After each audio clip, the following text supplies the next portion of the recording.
मी सुरुवातीला सायलीच्या वडिलांकडे जाते. काका, खरं तर सुरुवात कुठून करू मलाही कळत नाहीये. म्हणजे निशब्द झाले मी हे सगळं ऐकून पाहून. काय नेमकं घडलं त्या 7 फेब्रुवारीच्या दिवशी? काय झालं? आज या दिवशी बोलताना अतिशय वाईट वाटतं. आज महिला दिन आहे आणि यावेळी मला असं बोलावं लागतंय की माझी सायली 7 फेब्रुवारी रोजी अचानक 12:56 मला फोन केला. पप्पा, माझ्या मिस्टरांनी काल 6 रोजी माझ्या दातावर जखम केली, ओठावर जखम केली, तरी तुम्ही ताबडतोब निघून या. हे बोलत असताना त्यांच्याकडून मोबाईल हिसकावून घेण्यात आला आणि नंतर तिच्याशी माझं बोलणंच झालं नाही. त्यानंतर आधार मल्टी स्पेशालिटी हॉस्पिटलमधल्या कर्मचाऱ्यांनी फोन केला की सायली डॉक्टर सुशील काबडी आणि सायलीमध्ये मच झाली, किरकिर झाली आणि सायली आता ICUमध्ये आहे, तुम्ही ताबडतोब निघून या. मला यावर काहीच विश्वास बसत नव्हता. त्यानंतरही त्यांच्याच डॉक्टर सुशील काबडींच्या फोनवरून त्यांच्या हॉस्पिटलमधील डॉक्टर लोखंडेंचा फोन आला की तुम्ही ताबडतोब निघून या, सायली सिरियस आहे. मला काहीच समजायला मार्ग नाही. मी विचारतोय काय झालं नक्की, मला समजू दे, पण कोणीच सांगत नव्हते. मी म्हटलं डॉक्टरांच्या फोनवरून तुम्ही फोन करताय, मग त्या डॉक्टरना फोन द्या, ते बोलतील माझ्याशी काय झालं ते, वस्तुस्थिती मला समजेल. पण तेही सांगायला तयार नाही. डॉक्टर ते मनस्थितीत नाही असं मला सांगितलं. त्यानंतर 6 वाजता शेवगाव पोलीस स्टेशनवरून फोन आला की सायलीचा मृत्यू झाला आहे. क्षणभर मला काहीच सुचत नव्हतं, काही करावं सुचत नव्हतं. कारण मी मुंबईला होतो, मिसेस माझी कोकणात होती आणि मुलगा गुजरातमध्ये होता. माझ्यावर आकाश कोसळलं होतं. काय करावं समजत नव्हतं.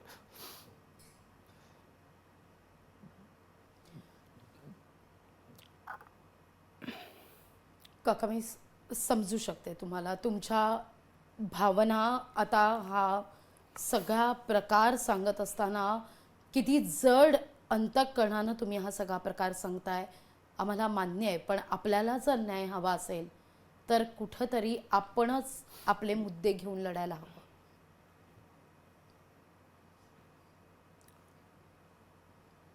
त्यानंतर पोलीस स्टेशनवर फोन आला, ताबडतोब तुम्ही निघून या.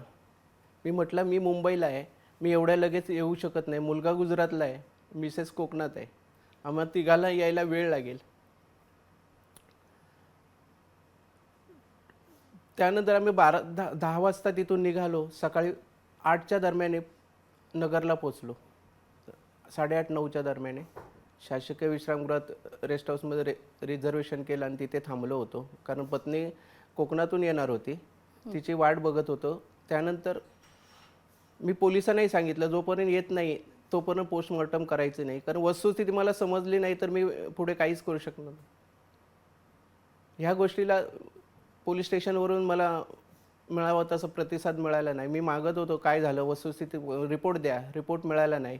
व शेवटी 12-12:30च्या दरम्यान मी पोलीस स्टेशनला जाऊन अहिल्यानगर पोलीस स्टेशनला जाऊन ॲडिशनल CP त्यांच्याजवळ तक्रार केली, लेखी तक्रार केली की जोपर्यंत माझ्या याचं माहिती मिळत नाही तोपर्यंत मी बॉडी किंवा प्रेत ताब्यात घेणार नाही.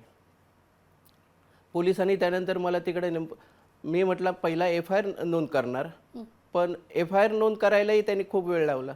कारण मी जो बॉडी आणलेली होती जिल्हा रुग्णालयात बॉडी होती सायलीची, आणि तिथून जवळजवळ 65 ते 70 किलोमीटर अंतर शेवगाव, त्या ठिकाणी FIR नोंद करायचं होतं. FIR नोंद करायचं म्हणजे जवळजवळ 2-2.5 तासाचं अंतर होतं.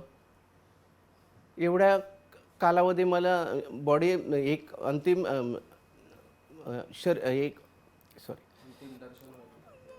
पोस्टमॉर्टम होईपर्यंत मी एफ आय आर देणार नाही, एफ आय आर झाल्याशिवाय मी पोस्टमॉर्टम करू देणार नाही असं सांगितलं. त्यानंतर मी तिथून जवळजवळ 3-3:30च्या दरम्यान निघालो अहिल्यानगरहून. ते 2 ते 2.5 तास मला शेवगाव पोलीस स्टेशनला जायला लागले. 7 वाजता माझा एफ आय आर नोंद करायला सुरुवात केली. 7 वाजता जो एफ आय आर सुरू केला तो रात्री 11:47 एफ आय आर पूर्ण झाला. म्हणजे जवळजवळ 5 तास मी त्या पोलीस स्टेशनमध्ये तटकन पडलेलो होतो. म्हणजे 5 तास मला त्या ठिकाणी अडकून ठेवलं. तोपर्यंत मी म्हटलं माझ्या मुलीचा अंतिम संस्कार करायला देणार नाही. एफ आय आर नोंद केल्यानंतर मी पोलीस पुन्हा सांगितलं ह्याला जिल्हा रुग्णालयात सांगितलं की आम्ही आता अंतिम संस्काराला येतो, आता आम्ही एफ आय आर नोंदला आहे. त्यानंतर जवळजवळ दिनांक 8 रोजी रात्री 2च्या सुमारास अंतिम संस्कार झाला. परंतु या अंतिम संस्काराला सायलीचे मिस्टर डॉक्टर सुशील काबाडी तिथे उपस्थित नव्हते. पत्नीची हत्या झाली तरी तो नवरा जर उपस्थित नसेल तर कुठेतरी शंकेचे पाल निर्माण होते. तो स्वतः नाही, त्याचे आई वडील तिथे उपस्थित नाही आणि त्यांच्या दिराने तिथे अंतिम संस्कार केला. मला त्या ठिकाणी भीती वाटत होती, काहीतरी माझ्या जीवाला, माझ्या कुटुंबाच्या जीवनाला भीती वाटेल म्हणून पोलिसांना सांगून मी पोलिसांचे प्रोटेक्शन घेतलं आणि ते पोलिसासहित मी शेवगावपासून निमगाव, मला वाटतं निमगाव हे गाव आहे, त्या गावापर्यंत जायला मी पोलीस प्रोटेक्शन म्हटलं आणि तिथे अंतिम संस्कारला त्यांच्या शेतावर अंतिम संस्कार केले. आज जवळजवळ 1 महिना झाला पण अजूनही न्याय मिळत नाही. त्यामुळे अतिशय दुःख होतंय. अशा परिस्थितीत मी काय करावं हे सुचत नाही. मी पोलिसांना वारंवार फोन केला, काय तपास कुठपर्यंत आलं, काय झालं तपासाचं, परंतु त्यांच्याकडून अजूनही कुठल्याही प्रकारचे तपास यंत्रणा झालेली नाही, तपास झालेला नाही अशी मला वारंवार माहिती मिळते. महिना उलटलाय तरी 1 महिना झाला. आज 1 महिना झाला या गोष्टीला, पण अजून काही त्याच्यावर ठोस म्हणजे हे घेतलेलं नाही, पोलीस स्टेशनने निर्णय घेतलेला नाही. पोलिसांचं आतापर्यंतचं सहकार्य, पोलिसांची भूमिका यावर तुमच्याकडून मी जाणून घेणार आहेच, पण तुम्ही या सगळ्याचा घटनाक्रम सांगितलाय. मी पुन्हा एकदा हा घटनाक्रम प्रेक्षकांना सांगते ग्राफिक्सच्या माध्यमातून. नाव सायली चंद्रकांत परब, जन्म 8 ऑक्टोबर 1992. 1ली ते 8वी पर्यंतचं शिक्षण पुण्यात, 9वी-10वीचं शिक्षण शारदाश्रम मुंबईत झालं. न्याय मिळण्याकरता सायलीचे आई वडील आज मात्र लढतायत. 1ली ते 8वी पर्यंतचं शिक्षण पुण्यात झालं सायलीचं. 9वी-10वीचं शिक्षण शारदाश्रम मुंबईत झालं, दादरमध्ये. 11वी-12वी MD कॉलेज परळ या ठिकाणी शिक्षण झालं सायलीचं. आणि त्यानंतर Sayali bachelor of paramedical technician cardiology याचं शिक्षण घेण्याकरता बंगळुरूला गेली. MSc इको कार्डिओग्राफी बंगळुरूला आहे, त्या ठिकाणी तिनं शिक्षण घेतलं. तिथं तिची बंगळुरूमध्ये डॉक्टर सुशील जगन्नाथ कबाडीशी ओळख झाली. ओळखीचं रूपांतर प्रेमात झालं आणि 14 डिसेंबर 2016ला सायली विवाहबंधनात अडकली सुशील बरोबर. लग्नानंतर 10 लाख रुपये हुंडा मागितल्याचा आरोप आहे. त्यापैकी 5 लाख रुपये दिल्याचा सायलीच्या वडिलांचा दावा आहे. उर्वरित 5 लाख रुपयांकरता सायलीचा छळ केला जायचा असा आरोप होतोय सायलीच्या कुटुंबियांकडून. 7 फेब्रुवारी 2025ला सायलीनं आत्महत्या केल्याची फिर्याद आहे. छताच्या हुकाला साडीच्या साह्यानं गळफास घेतल्याचा फिर्याद आहे. पंचनामा करणाऱ्या पोलिसांना घटना संशयास्पद वाटली आहे. पोस्टमॉर्टम रिपोर्ट काय सांगतोय ते आता आपण पाहूया. सायलीच्या मृतदेहावर मारहाणीच्या खुणा आहेत. वडील चंद्रकांत परब यांच्या तक्रारीनंतर तसा गुन्हा दाखल करण्यात आलाय.